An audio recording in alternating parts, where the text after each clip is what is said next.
ഈശോയിൽ സ്നേഹമുള്ള സഹോദരങ്ങളെ, ഇന്ന് ഓഗസ്റ്റ് 31 ശനിയാഴ്ച.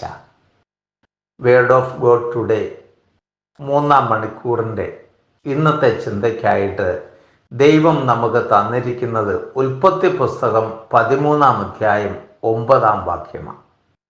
അത് ഇങ്ങനെ നാം കാണുന്നുണ്ട്: ഇതാ, ദേശമെല്ലാം നിന്റെ കൺമുൻപിൽ ഉണ്ടല്ലോ, എന്നെ പിരിഞ്ഞു പോവുക. ഇടത് ഭാഗമാണ് നിനക്ക് വേണ്ടതെങ്കിൽ ഞാൻ വലത് ഭാഗത്തേക്ക് പൊക്കൊള്ളാം. വലത് ഭാഗമാണ് നിനക്കിഷ്ടമെങ്കിൽ ഇടത് ഭാഗത്തേക്ക് ഞാൻ പൊയ്ക്കൊള്ളാം. പ്രിയമുള്ളവരെ, ഒരു കുടുംബത്തിൻ്റെ വീതം വെപ്പിലേക്കാണ് നമ്മൾ എത്തുന്നത്. വീതം വെപ്പിന്ന് നമ്മുടെ കുടുംബങ്ങളിലൊക്കെ അനർത്ഥം കടന്നു വരുന്ന വഴിയായിട്ട് മാറുന്ന ഒരു കാലഘട്ടത്തിൽ, അനേക തലമുറകൾക്ക് മുമ്പ് തൻ്റെ കൂടെ കൂടിയിരുന്ന, അതെൻ്റെ മകനല്ല, തൻ്റെ കൂടെ കൂടിയ തൻ്റെ സഹോദരപുത്രനുമായിട്ട് ലോത്തും അബ്രാഹവും തമ്മിലുള്ള വീതം വെപ്പ.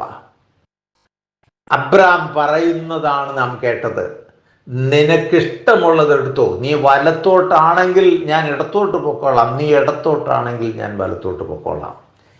തർക്കമില്ലാതെ ഒറ്റ കാര്യം പറയുന്നുള്ളൂ: നീയും ഞാനും തമ്മിലും, നിന്റെ ഇടയന്മാരും എൻ്റെ ഇടയന്മാരും തമ്മിലും വഴക്കുണ്ടാകാൻ ഇടയാകരുത്. ഇതായിരുന്നു അബ്രാഹത്തിൻ്റെ കണ്ടീഷൻ. വഴക്കുണ്ടാകാൻ ഇടയാകരുത്, നിനക്കിഷ്ടമുള്ളത് എടുത്തോളുക. പ്രിയമുള്ളവരെ, അതിൻ്റെ പരിണിത ഫലത്തിലേക്ക് നോക്കിയാൽ, ലോത്ത് മനോഹരമാണെന്ന് കണ്ട പ്രദേശമൊക്കെയും ലോത്ത് തപ്പിയെടുത്തിട്ട് അവൻ അത് മതി എന്ന് പറഞ്ഞു. അവൻ അവിടേക്ക് യാത്രയായി. നല്ലതല്ലെന്ന് ലോത്തിന് തോന്നിയത് അബ്രാഹം സന്തോഷത്തോടെ സ്വീകരിച്ചു. അവിടെ അബ്രാഹവും താമസമായി. അവസാനം സംഭവിച്ചതെന്തെന്ന് നമുക്കറിയാം. ലോത്ത് തെരഞ്ഞെടുത്ത ഭാഗമാണ് പിന്നീട് സോദോം ഗൊമോറയായിട്ട് ചാവുകടലായിട്ട് ഇന്നും കിടക്കുന്നത്. സോദോം ഗൊമോറ നശിപ്പിക്കപ്പെട്ട പട്ടണമാണ്. അത് ചാവുകടലായി ഇന്നും കിടക്കുക.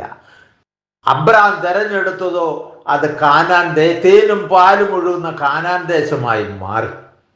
പ്രിയമുള്ളവരെ, ഇവിടെ നമ്മുടെയൊക്കെ ചിന്തകളിലേക്ക് വരേണ്ടത്, ദൈവഹിതത്തിന് വിരുദ്ധമായിട്ട് നമ്മുടെ കണ്ണുകൾക്കും ബുദ്ധിക്കും ഇഷ്ടമെന്ന് തോന്നുന്നതിൻ്റെ പുറകെ പോയാൽ അനർത്ഥവും കൂടെ ഉണ്ടാവും.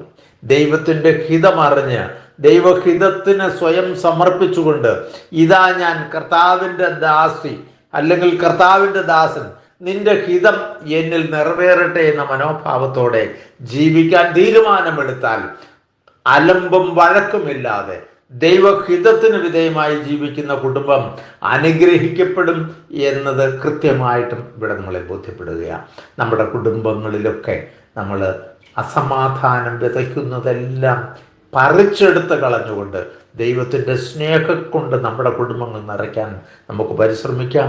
അതിനായിട്ട് ദൈവം നമ്മെ അനുഗ്രഹിക്കട്ടെ. പിതാവിൻ്റെയും പുത്രൻ്റെയും പരിശുദ്ധാത്മാവിൻ്റെയും നാമത്തിൽ ആമേൻ.